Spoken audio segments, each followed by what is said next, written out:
Sa ngayon po, isang ganap na bagyo na po yung ating monitor na low pressure area sa labas ng Philippine Area of Responsibility. Wala pa itong international name, tropical depression category, at nasa layong 1,360 kilometers silangan ng northeastern Mindanao as of 3 in the afternoon at meron taglay na hangin na 45 kilometers per hour. So sa ngayon po, wala pang direktang epekto ang nasabing mahinang bagyo, subalit yung trough o yung outer portion ng tropical depression nagdadala po ng mga pag-ulan sa malaking bahagi ng Mindanao, kabilang na ang Caraga Region, Davao Region, Northern Mindanao at Soc-Sabgen.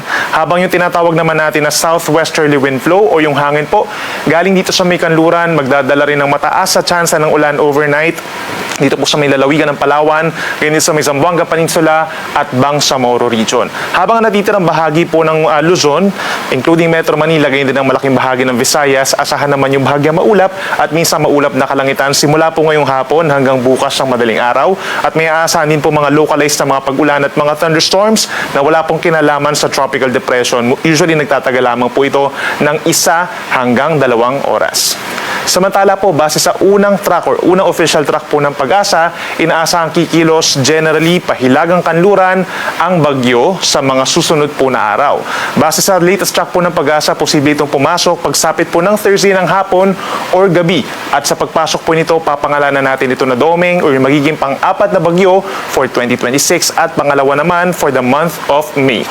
Possible intensity by that time, tropical storm, at sa pagpasok niya ng PAR, mas lalakas pa ito. Sa Friday, possible a severe tropical storm, at sa darating pa na weekend, maaaring nasa typhoon category na ito. Kung i-consider din po natin yung cone of probability, maliit lamang yung chance pa rin na ito itatama sa ating kalupaan or magla-landfall, pero nandyan yung chance na posibleng dumikit yung sentro ng bagyo dito sa may silangan ng extreme northern Luzon at mahahagip po itong bahagi ng Batanes, Cagayan at Isabela.